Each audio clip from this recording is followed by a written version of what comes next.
नमस्कार दोस्तों, कैसे हैं आप सभी। मैं उम्मीद करता हूँ आप सभी अच्छे होंगे।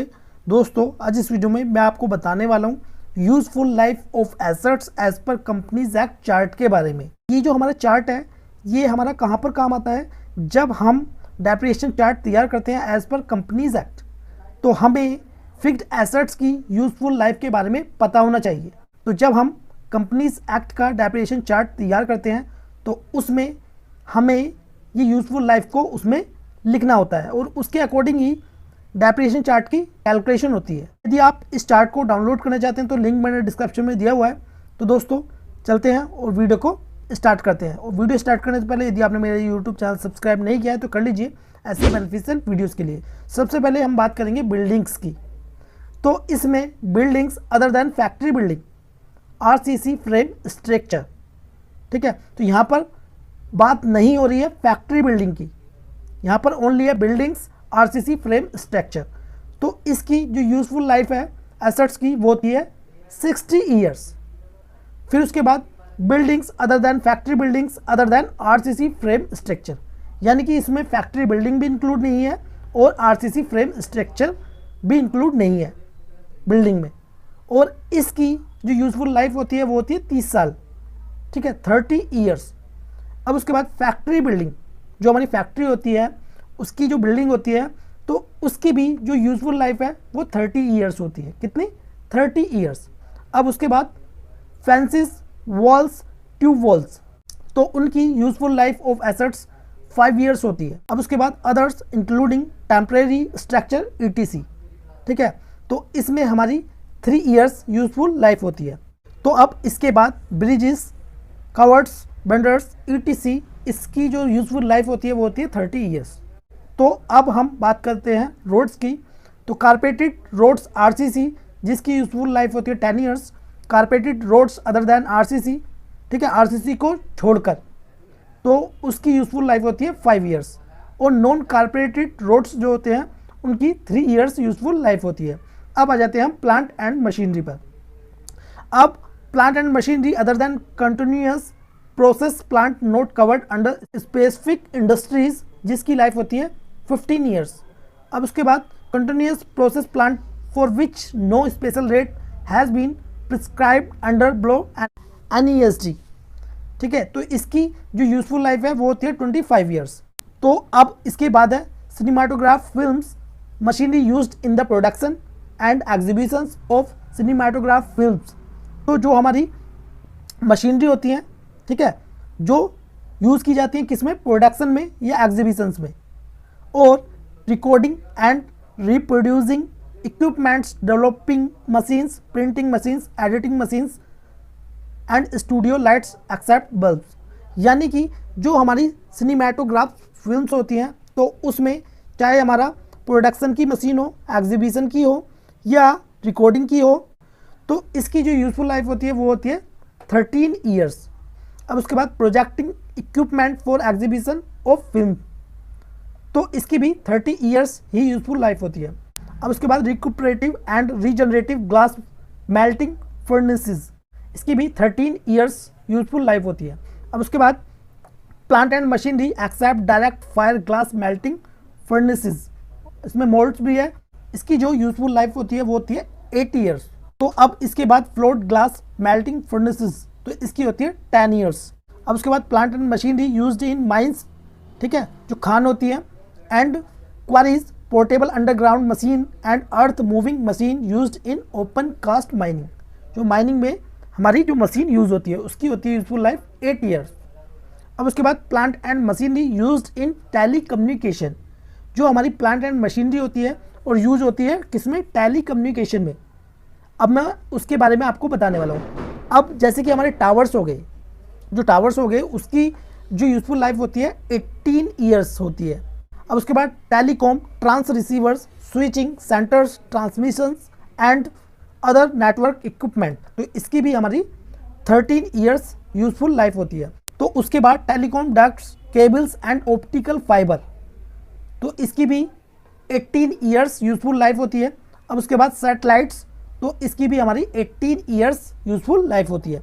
अब उसके बाद plant and machinery used in exploration, production and refining oil and gas, तो रिफाइनरीज की 25 ईयर्स यूजफुल लाइफ होती है। Oil and gas assets including wells, processing plant and faculties, तो इस पर भी 25 ईयर्स इसकी यूजफुल लाइफ होती है। अब उसके बाद पेट्रोकेमिकल प्लांट, जो पेट्रोकेमिकल प्लांट होते हैं इसकी भी 20 यूजफुल लाइफ होती है। Storage tanks and related equipment, तो इसकी भी 25। अब हम बात करते हैं पाइपलाइंस की, तो इसकी हमारी 30 ईयर्स यूजफुल लाइफ होती है।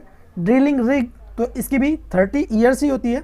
अब उसके बाद field operation above ground, portable boilers, drillings tools, well head tanks ETC, जिसकी 8 ईयर्स यूजफुल लाइफ होती है। अब उसके बाद लोगर्स की भी 8 ईयर्स ही होती है। अब हम बात करेंगे plant and machinery used in generation, transmission, distribution of power. अब यहाँ पर मैं आपको बताने वाला हूँ प्लांट एंड मशीनरी जो कि यूज़ होती है जनरेशन में, ट्रांसमिशन में और डिस्ट्रीब्यूशन ऑफ पावर। ठीक है, तो इसमें thermal gas combined cycle power generation plant, इसकी होती है 40 years useful life.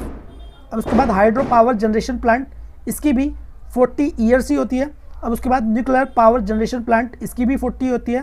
Transmission lines, cables and other network assets, इसकी भी 40 ईयर्स ही यूजफुल लाइफ होती है। अब विंड पावर जनरेशन प्लांट, अब हम बात करेंगे विंड पावर जनरेशन प्लांट की, तो इसकी यूजफुल लाइफ होती है 22 ईयर्स। अब उसके बाद इलेक्ट्रिक डिस्ट्रीब्यूशन प्लांट, इसकी 35 ईयर्स यूजफुल लाइफ होती है। गैस स्टोरेज डिस्ट्रीब्यूशन प्लांट, इसकी 30 ईयर्स होती है। और water distribution plant including pipelines. ठीक है, तो वाटर को डिस्ट्रीब्यूशन करना, ठीक है, उसका जो प्लांट है या पाइपलाइंस है, तो इसकी भी 30 ईयर्स ही यूजफुल लाइफ होती है। किसमें? As per income tax depreciation chart में। अब उसके बाद plant and machinery used in manufacture of steel. अब मैं बात करूंगा प्लांट एंड मशीनरी जो कि यूज होती है किसमें? Manufacture of steel. स्टील को जब हम मैन्युफैक्चर करते हैं, तो इसमें सिंटर प्लांट हो गया, इसकी 20 ईयर्स यूजफुल लाइफ होती है। अब उसके बाद ब्लास्ट फर्नेस, इसकी भी 20 ईयर्स ही यूजफुल लाइफ होती है। कोक ओवंस, इसकी भी 20 ईयर्स होती है। Rolling mill and steel plant, इसकी भी 20 ईयर्स ही यूजफुल लाइफ होती है। अब उसके बाद बेसिक ऑक्सीजन फर्नेस कन्वर्टर, तो इसकी 25 ईयर्स यूजफुल लाइफ होती है। अब उसके बाद plant and machinery used in manufacture of non ferrous metals. ठीक है, तो metal point lines NESD 40 years इसकी यूजफुल लाइफ होती है। अब उसके बाद bauxite crushing and grinding section, तो इसकी भी 40 ईयर्स ही यूजफुल लाइफ होती है। डाइजेस्टर सेक्शन, इसकी भी 40 ईयर्स यूजफुल लाइफ होती है। टर्बाइन, इसकी भी 40 ईयर्स ही होती है। इक्विपमेंट्स फॉर कैलकुलेशन, इसकी भी 40 होती है। कॉपर सिमुलेटर, इसकी भी 40 होती है। रोल ग्राइंडर, इसकी भी 40 होती है। और सोकिंग पिट, इसकी होती है 30 ईयर्स यूजफुल लाइफ। अब उसके बाद अनेलिंग फर्नेस, इसकी भी 30 ईयर्स ही यूजफुल लाइफ होती है। अब उसके बाद रोलिंग मिल्स, इसकी भी 30 ईयर्स ही होती है। Surface miner, reaper, dozer ETC used in mines, तो इसकी भी 25 ईयर्स यूजफुल लाइफ होती है। अब उसके बाद कॉपर रिफाइनिंग प्लांट, जो कॉपर को रिफाइन किया जाता है और वो जो प्लांट होता है उसकी यहाँ पर 25 ईयर्स यूजफुल लाइफ होती है। अब उसके बाद plant and machinery used in medical and surgical operations, तो इसमें जैसे कि हमारा इलेक्ट्रिकल मशीनरी हो गया, एक्सरे हो गया, ठीक है, तो जो हमारे प्लांट एंड मशीनरी यूज़ की जाती है किसमें? मेडिकल एंड सर्जिकल ऑपरेशंस में, तो उन पर हमारी 30 ईयर्स यूजफुल लाइफ होती है। ठीक है, जो इसमें दिए हुए हैं इन पर। और इनको छोड़कर यानी कि अदर इक्विपमेंट में, यदि इनको छोड़कर जो अदर इक्विपमेंट होंगे उसकी 15 ईयर्स यूजफुल लाइफ होती है। अब उसके बाद plant and machinery used in manufacture of pharmaceuticals and chemicals. ठीक है, अब इसमें रिएक्टर्स की 20 ईयर्स। अब उसके बाद डिस्टिलेशन कॉलम्स, तो इसकी भी 20 ईयर्स होती है। अब उसके बाद ड्राइंग इक्विपमेंट, सेंट्रीफ्यूगेज एंड डीसेंटर्स, तो इसकी भी 20 ईयर्स यूजफुल लाइफ होती है। वेजल स्टोरेज टैंक जो होते हैं उनकी भी 20 ईयर्स ही यूजफुल लाइफ होती है।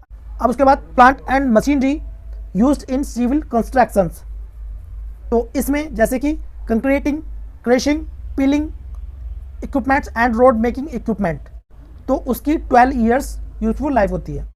अब उसके बाद हैवी लिफ्ट इक्विपमेंट्स, अब जैसे कि क्रेन्स होगी with capacity of more than 100 tons, इसकी होती है 20 ईयर्स। किसकी? क्रेन की, जिसकी कैपेसिटी है मोर देन 100 टन्स, तो इसकी कितनी होती है? 20 ईयर्स। अब cranes with capacity of less than 100 ton, यानी कि 100 टन से कम वाली जो क्रेन है उसकी 15 ईयर्स, ठीक है, 15 ईयर्स यूजफुल लाइफ होती है। अब उसके बाद ट्रांसमिशन लैंड टर्नलिंग इक्विपमेंट्स, तो इसकी होती है 10 ईयर्स।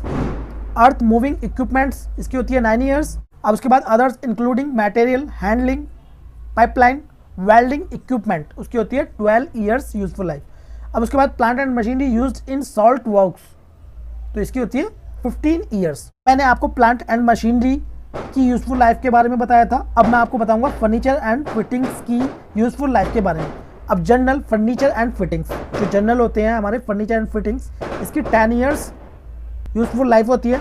और furniture and fittings used in hotels, restaurant and boarding house, schools, college and other educational institutions, libraries, welfare centres, meeting halls, cinema house, theatres. तो ये जो जितनी भी हमारे इसमें फर्नीचर एंड फिटिंग्स होती हैं, तो इसकी यूजफुल लाइफ कितनी होती है? 8 ईयर्स। अब उसके बाद मोटर व्हीकल्स, तो motorcycle, scooter and other mopeds, तो उसकी होती है 10 ईयर्स। किसकी? मोटरसाइकिल होगी, स्कूटर्स एंड मोपेड्स। अब उसके बाद motor buses, motor lorries, motor cars and motor taxis used in a business of running them on hire, यानी कि motor bus, motor lorries, motor car या मोटर टैक्सी यूज हो रही है किसमें? बिजनेस में, लेकिन उसको हायर किया गया है, तो उसकी जो यूजफुल लाइफ होती है वो होती है 6 ईयर्स। अब उसके बाद motor buses, motor lorries and motor cars other than those used in a business of running them on hire, इसकी होती है 8 years. Motor tractors, harvesting combines and heavy vehicles, तो इसकी भी 8 ईयर्स ही यहाँ पर यूजफुल लाइफ होती है। अब उसके बाद electrically operated vehicles including battery powered on fuel cell powered vehicles, तो इसकी भी 8 ईयर्स यूजफुल लाइफ होती है। तो अब इसके बाद हम बात करते हैं शिप्स की, तो इसमें जो ocean going ships, bulk carrying and liners vessels, इसकी होती है 25 years. Crude tankers, product carriers and easy chemical carriers with और विदाउट कन्वेंशनल टैंक कोटिंग, तो इसकी होती है 20। केमिकल एंड एसिड कैरियर्स की अब हम बात करेंगे विद स्टेनलेस स्टील टैंक, इसकी 25 ईयर्स होती है। विद अदर टैंक इसकी 20 होती है। लिक्विड गैस कैरियर्स 30 होती है। Conventional large passengers vessels which are used for crush purpose also, तो इसकी भी 30 ईयर्स ही होती है। Coastal service ship for all categories, इसकी भी 30 होगी। ऑफ शोर सप्लाई एंड सपोर्ट वेजल्स, तो और catamarans and other high speed passenger for ships और बोट, तो इसकी भी यहाँ पर 20 ईयर्स ही यूजफुल लाइफ होगी। ड्रिल शिप्स, जो ड्रिल शिप्स होते हैं इनकी 25 ईयर्स यूजफुल लाइफ होती है। होवरक्राफ्ट इसकी 15 होती है। Fishing vessels with wooden hull, तो इसकी भी 10 होती है। तो हमारी स्पीड बोट्स होती है, जो नाव होती है स्पीड वाली, उसकी 30 ईयर्स यूजफुल लाइफ होती है। अदर वेजल्स की 28 ईयर्स होती है। अब उसके बाद मैं बात करता हूँ यहाँ पर एयरक्राफ्ट और हेलीकॉप्टर्स, तो railway sidings, locomotive, rolling stocks, tramways and railways used by concerns excluding railways concerns, तो इसकी होती है 15 ईयर्स। रोपवे स्ट्रक्चर्स की होती है 15। ऑफिस इक्विपमेंट की होती है 5 ईयर्स। अब उसके बाद computers and data processing unit, तो सर्वर्स एंड नेटवर्क्स की 6 ईयर्स यूजफुल लाइफ होती है। And user devices such A desktops, laptop ETC, इसकी होती है 3 साल। अब उसके बाद लेबोरेटरीज इक्विपमेंट, जो लेबोरेटरी में यूज़ किए जाते हैं इक्विपमेंट, अब मैं उसकी आपको बताने वाला हूँ। जनरली लेबोरेटरीज इक्विपमेंट की होती है यहाँ पर 10 years useful life. Laboratories equipment used in educational institutions की होती है 5 ईयर्स। अब इलेक्ट्रिकल इंस्टॉलेशन एंड इक्विपमेंट, इसकी होती है 10। हाइड्रोलिक वर्क्स, पाइपलाइंस एंड सलूस, इसकी होती है 15 ईयर्स। तो दोस्तों ये था हमारा चार्ट, जो कि मैंने आपको इसमें मैक्सिमम जो हमारी एसेट्स होती है उसको मैंने इसमें कवर किया है। और यदि अभी भी इसमें कोई एसेट्स छूट गई है जो कि इसमें नहीं है चार्ट में, तो आप मुझे कमेंट कर सकते हैं, और कमेंट करके आप मुझसे पूछ सकते हैं, मैं आपका रिप्लाई जरूर कर दूंगा। तो दोस्तों ये वीडियो आपको कैसी लगी प्लीज़ कमेंट बॉक्स में जो बताएं। वीडियो आपको अच्छी लगी प्लीज़ लाइक कर दें, और इस वीडियो को शेयर करें अपने फ्रेंड्स के साथ। वीडियो देखने के लिए धन्यवाद। और यदि आप इस चार्ट को डाउनलोड करना चाहते हैं तो लिंक मैंने डिस्क्रिप्शन में दिया हुआ है।